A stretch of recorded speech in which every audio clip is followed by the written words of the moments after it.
Howdy folks, it's Donnie back once again, and in this video I'd like to take a look at the different sources of help that are available to you as a Linux user. And I don't care if you're a complete brand new Linux newbie or if you're an experienced Linux server administrator, you're still going to have questions that are going to come up and you're never going to have all of the answers right at the top of your head. So there are always going to be things that you're going to have to look up, and so you're going to need to know how to do that. And there are basically three different categories of help that you have available to you. The first one, which we're going to look at right now, is the online help. The second one, the second category, is the help that's built into Linux itself. And then the third category, which we're not going to cover here, is the more personal help. Like if you know a friend who's a Linux user, or if you're a member of a Linux users group in your local territory or your town, then you have access to that help as well. But for right now, we're going to take a look at the online help. And the first thing we're going to look at is something that really should be kind of obvious, and it is for the most part, but it's not always. And that's going to be the documentation that goes along with your particular Linux distro. So like right now, you can see I'm booted up on Fedora, the LXDE spin of Fedora version 24. And as soon as you open up the Firefox web browser on Fedora, it's going to take you to the Fedora Home page. So we're here at the startfedoraproject.org, and you see right up here, Fedora Documentation, Help for Fedora Users. So we can click on that, and it should take us to our docs. And there you go. Okay. And of course you can browse around in there and see what it will do for you. And then we got the Fedora help over here.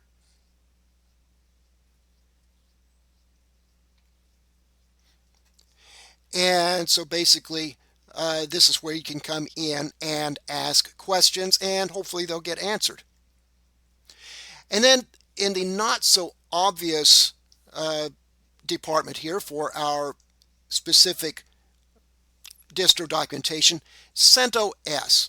Okay, you go here to the CentOS.org site and you click on the documentation here, click on the manuals, and you see there we got documentation for CentOS 2, CentOS 3, CentOS 4, CentOS 5, but wait a minute, what happened to CentOS 6 and CentOS 7, which are still being supported? Well, for that you need to come over here to the Red Hat site, and CentOS Linux is nothing in the world but Red Hat Enterprise with the Red Hat branding stripped out of it. And of course, Linux is released on an open source basis under an open source license. And even though Red Hat Enterprise is a commercial fee-based distribution, they have to make the source code available in order to comply with the open source licensing. So the people from CentOS, just took that source code, created the CentOS distribution. So basically CentOS, as I said, is nothing but Red Hat without the branding. Now, they used to also take the Red Hat documentation and strip the Red Hat branding out of it and replace all that with the CentOS branding. And according to what I understand, I don't know for sure if this is true, but from my understanding, the Red Hat people finally said, no, don't do that, because, we have to let you take our source code and make your own distro. There's nothing we can do about that, but we don't have to let you take our documentation and put your branding in it. Okay, so for that reason, there is no CentOS documentation for CentOS 6 or CentOS 7. But if you come over here on the Red Hat website, you can get all of the documentation there that you need, and it's going to be the same. Okay, so you can just use your Red Hat documentation to work with your CentOS operating systems. Okay, so anyway, that's and by the way, I'm going to have the links for this stuff in the notes down below the video. So if you're not taking notes, don't worry about that. I'll have them available for you. But anyway, that's pretty much it there, I think, for the online documentation for the specific distros. Next up here, we're going to look at lxer.com. lxer.com is a news website, primarily a news website, but people can create their own accounts over here, and once they do that, they can post whatever kind of stories they want. And so you can come over here and you see news about what's going on, and a lot of times with different Linux distros or with Linux in general. And also they will sometimes have links to different tutorials. And so, for example, here we have the 2daygeek.com website with a tutorial there.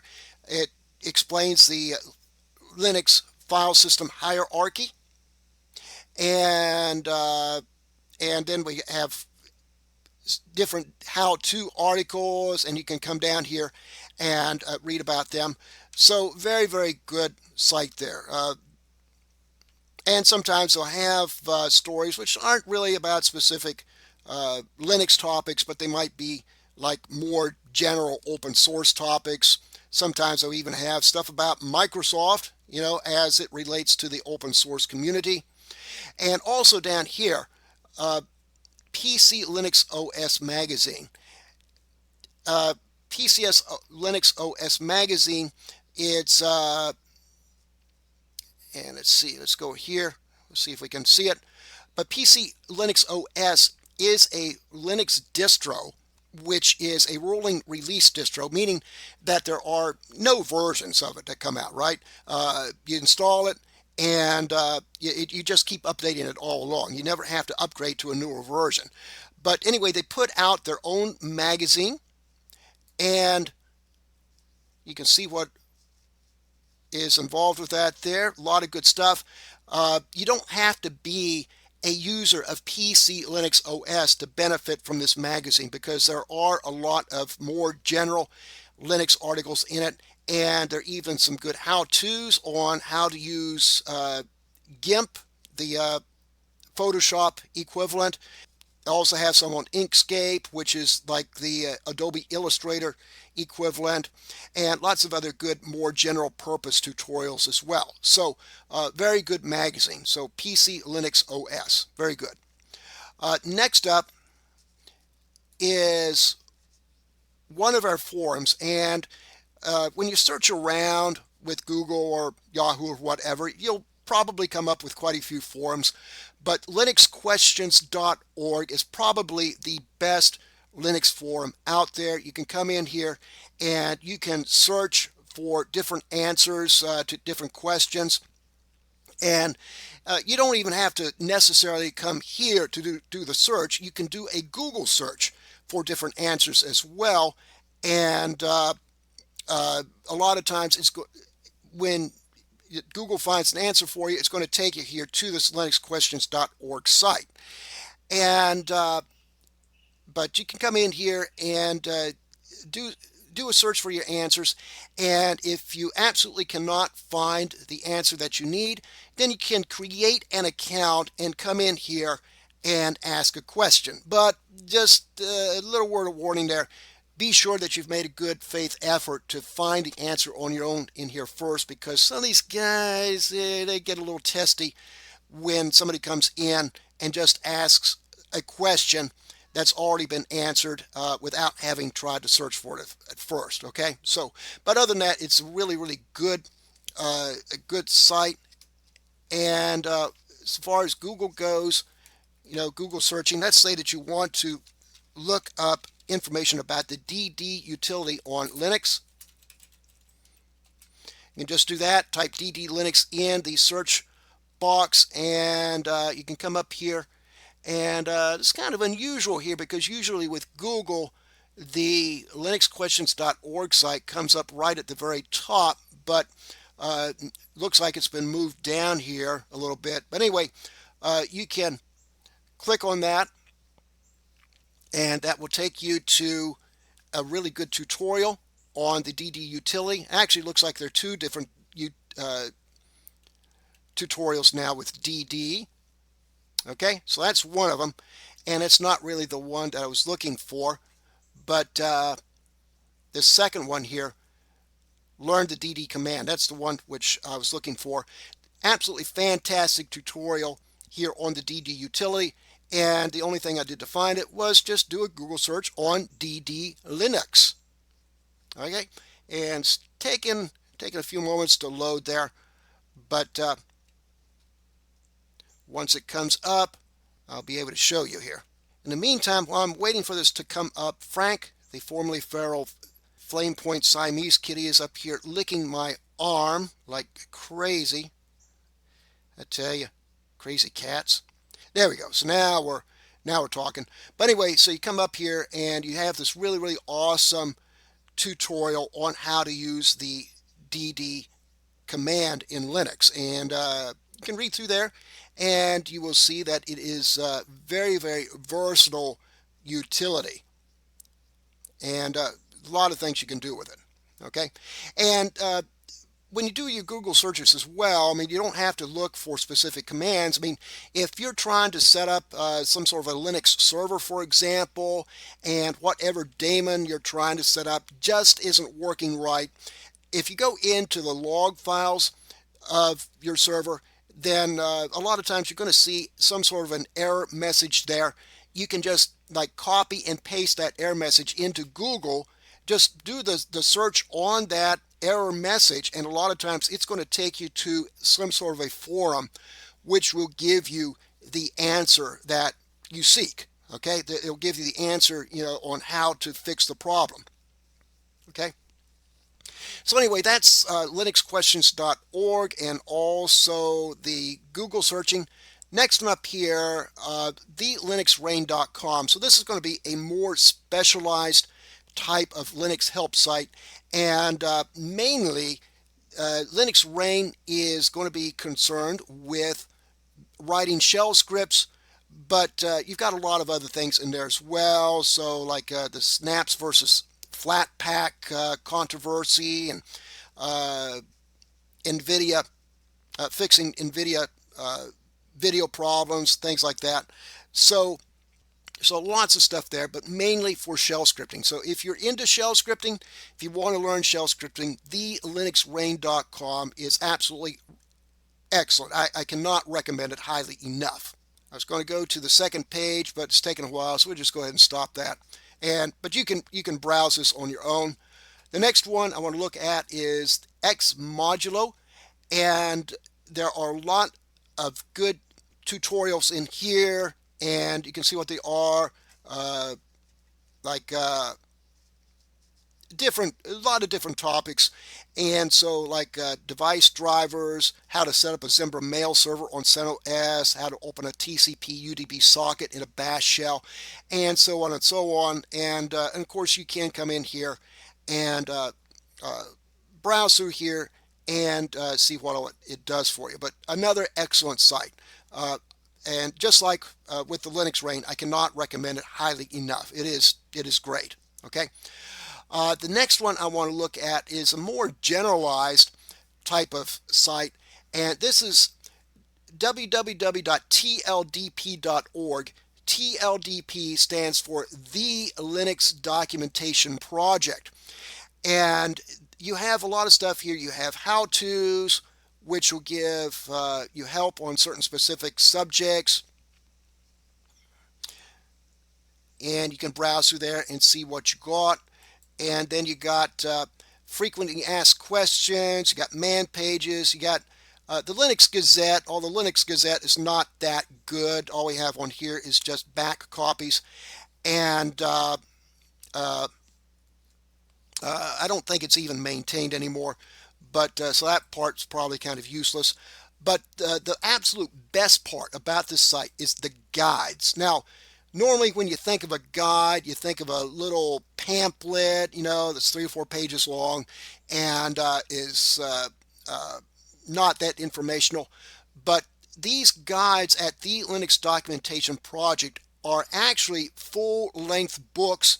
They're here for the taking, absolutely free, totally free of charge. And you can download them in a variety of different formats. So like here, for example, at the top is the Advanced Bash Scripting Guide. And these things are listed in the order of when they were last updated. So this one was last updated in March 2014, so it's only a couple of years old.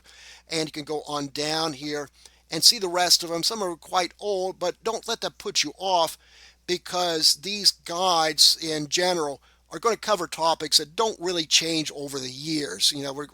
They're going to be covering basic Linux command line usage for the most part. But for like up here, the Advanced Bash Scripting Guide is excellent. You can get it in a variety of formats: HTML, PDF, PostScript, etc. I generally like to download them in PDF format and print them out, for ready reference. And this Advanced Bash Scripting Guide, very, very well written. And when I printed it out, I think it amounted to something like over 700 pages. So yeah, there's a lot of information there. And then you can go on down here, Linux on the road, for putting Linux on mobile devices, Bash Guide for Beginners, Introduction to Linux, a hands-on guide. And as I say, they're old, but this is going to be stuff, basically just regular command line usage stuff, which isn't going to change that much over the years. So don't let the age of the manuals really put you off. Okay. So excellent resource there. And there's lots of other Linux resources as well. I mean, I'm just scratching the surface here, but one good way to deal with that, to find the extra resources, is to just go to the lxer.com site, and you're going to see the different resources there, because all lxer is just a place to post articles from other sites. So we're just going to be posting links to articles from other sites here. So you can come in here and you can find a lot of other good resources, just by perusing this lxer.com site. And of course, you can also just do your Google search or Yahoo search, whatever kind of search as the case may be, whatever your preference is there. And you can find a lot of other online Linux help resources as well. Okay, so I think that kind of covers it there for the online help. Next, we're going to take a look at the help that is built into Linux itself. So this is going to be the internal help. And the first type of help I want to look at is called the man page. Man pages were invented back in the dark days of Unix by early man. So they've been around for a very, very long time. We have 9 different categories of man pages. However, for you as a Linux newbie, or even as an experienced Linux administrator, generally you're only going to have to worry about category 1, which is going to cover the commands and the utilities that normal unprivileged users can use. Category number 5, which it's called file formats, but in reality it's going to tell you about the configuration files in your system, how to structure your configuration files. And then category number 8, which is system admin commands, and this is going to cover the utilities and the programs which require root privileges in order to run.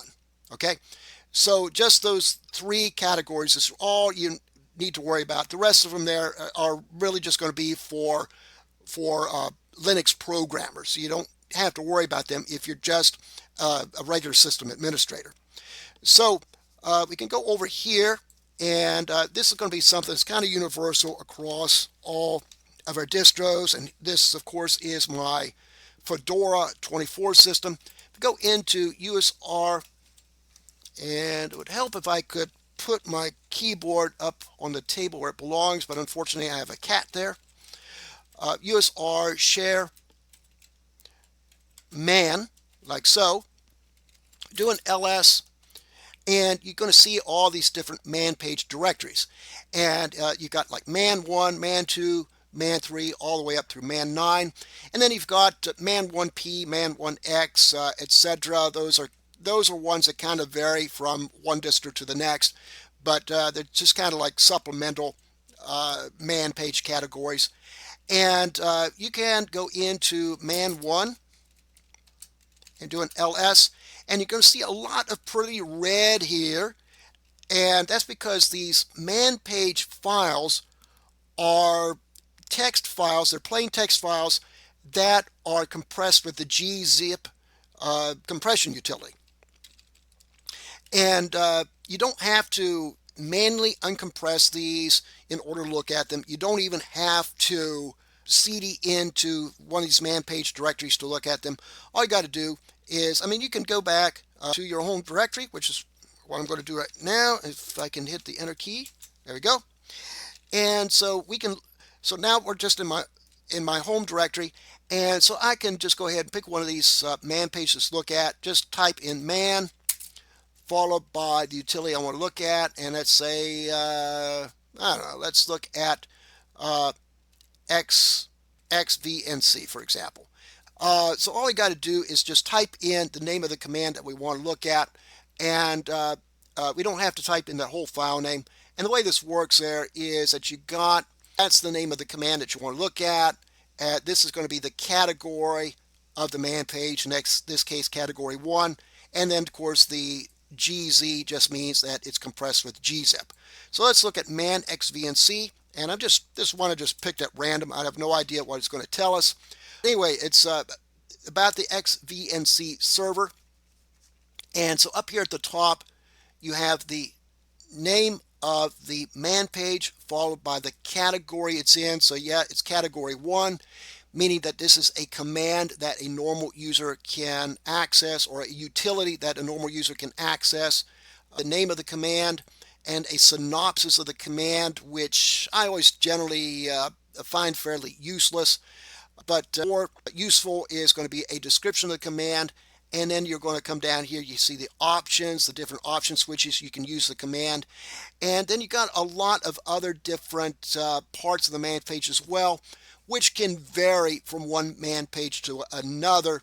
And so they're not always all that consistent in their structure. And also some of these man pages are going to be better written than others. You're going to have some man pages which are really, really well written, as this one seems to be. You have other man pages which might not be quite as informative, but overall the man pages are very, very good. Okay. And then down here at the bottom, a lot of times you see a see also category, which will provide references to other man pages that you can look at, and sometimes you even see the author of the utility. And so that's that for that man page. And to get out of that, you can hit Q to quit. But you can also hit the / key, and you can type in some sort of a text string there. And if you want to look for something specific, like for example, let's say we want to look up TCP, we can do that, and you can see it highlights all the instances of the text string TCP. I can hit the N key to go from one instance to the next, and when I get to the bottom, it tells me pattern not found, and press return. And then to quit the man page, I'll just hit the Q key. So anyway, that's it for that. And also, if you want to find out more about the man utility itself, you can type man, and you will pull up the man page for the man utility. And there's a lot here, but you can scroll down, but there's generally not that much you need to know about the man utility itself. There are a lot of different option switches there, But in reality, in real life, there are only just a very few of those option switches that you will ever need. And it's also going to tell you about the configuration file for the man utility, but you're never going to mess with that, so don't worry about learning about that. But anyway, lots of stuff there. But as I said, only very few of these option switches you ever need, and I can show you them right now. And we're going to start off with the man-AW, and I'm going to start off here with the printf a keyword that I want to look for. And what this is going to do is it's going to look for all the man pages that have that title. So you can have multiple man pages in different man page categories that have all the same title. So you see there we have printf man page in category 1, category 1p, category 3, and category 3p. If we want to pull up all of the man pages at the same time, we just leave off that W option switch. We just do a man-A like so. And in this case, again, we're doing man-A printf. And you see it pulls up the man page in category 1 and hit the Q key. And it wants me to hit the return key or the enter key in order to hit the next man page, and that's something that's not consistent in all Linux distros, either in Red Hat Enterprise and CentOS. As soon as you hit the Q key, it pulls up the next man page automatically, but this one wants you to hit the enter key before pulling up the next man page. But anyway, this pulls up the man page for category 1P, hit Q and enter again, pulls up the next man page in category 3, hit Q and enter again, and it pulls up the man page for category 3P and Q, and that's all the man pages for printf, so it dumps me back out at the command prompt. Also, we have the man-K, and in this time I'm going to do man-K for pass WD. And what this will do is it does kind of a fuzzy search for that passwd keyword in the title and the description of the different man pages. So for example, right here, we have passwd right there within check passwd access. Here we have passwd as the title of the man page. Here we don't have passwd in the title, but we do have it over here in the description, and the same here. Etc., etc. Okay, so that is a really handy command which I use quite often. Well, not quite, because what I actually use is the apropos command. And again, this would be so much easier if I didn't have a cat sleeping where my keyboard should be. But anyway, what I actually use is the apropos command just out of force of habit. But apropos is a synonym for man-K. If you do apropos passwd and or man-K passwd, you will get the exact same output. I don't know why they did it like that, but they did. And the reason I always like to point that out is because I don't know if it's still the case or not, but 10 years ago when I took a certain Linux certification exam, they actually wanted me to know that apropos and man-K are synonyms. I don't know why. To me, use one or the other, doesn't matter. But just out of force of habit, I always use apropos, even though it's a little bit more typing. Next up here is man-F.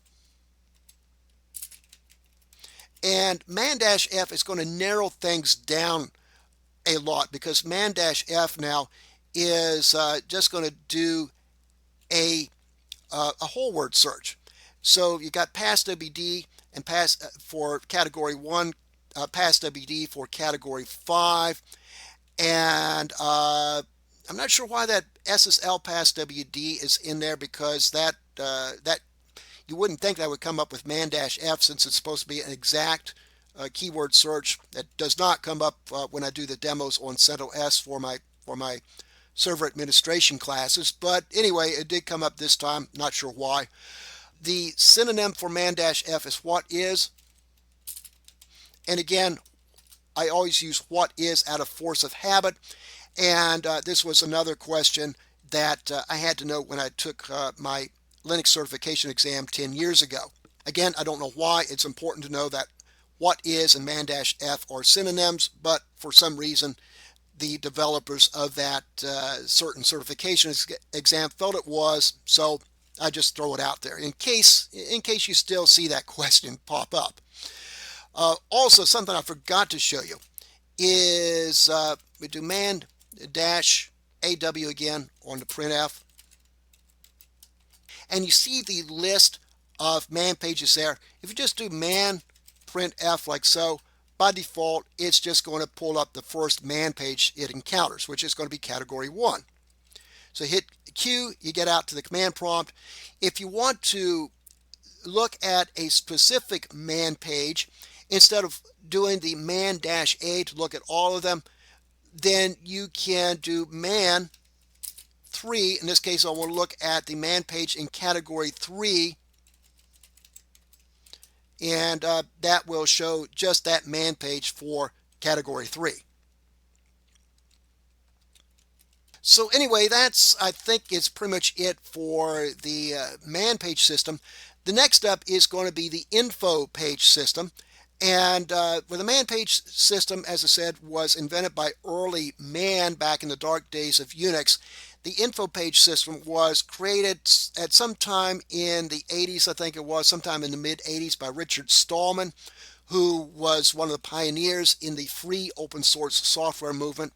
But to find out how to use that, you can do info like so, and you come up with this, and it's going to give you the lowdown there on how to use the info page system. But basically, info page system works with hyperlinks, so you can cursor down here. Let's say, for example, you want to look at variables, put your cursor there on that variables hyperlinks, and any of these things here that have an asterisk at the beginning of the line is a hyperlink. So you put your cursor right there, hit the enter key, and that will take you to that page for that link. And again, just you can scroll down through here and look at the lowdown on how to use info pages. You can do info pages on like core utils, for example. And so this is going to show you different hyperlinks to your different utilities and what have you. And so you can just page on down, look at all that. And again, hyperlinks right there. So for example, if you want to look at the cat invocation, you can do that. You can also do info on specific topics, like the ls command, like so. And there's an there is a man page for ls as well, but you may find that the info page for ls is a little bit more detailed, and it's written in more of a prose format than what your man pages are. So you may find that if you really want to learn about learning the ls command, for example, you may find that the info page is more helpful and more informative than the man page. And again, just hit the Q key to quit. And that, I think, pretty much does it for the different types of help that are available to you. There used to be a lot more types of help. They used to have news groups, for example. If you remember the days of news groups readers, there used to be different news groups, Usenet groups, I should say, that were dedicated to helping Linux users. They've pretty much gone away because ISPs now are getting rid of them. But other than that, I think that pretty much does it there for the topic of being able to find help for Linux. And remember, as I said before, I don't care if you're a Linux newbie or if you're a seasoned Linux administrator, you're always going to have questions. You're always going to have questions about things that you won't have ready answers to off the top of your head. So get familiar with all of your different sources of help, and don't be afraid to ask questions if you need to, okay? All right, but anyway, that's pretty much it, I think. I do thank you for watching. If you like my videos, be sure and subscribe to my channel, and hopefully we'll see you around in the next video.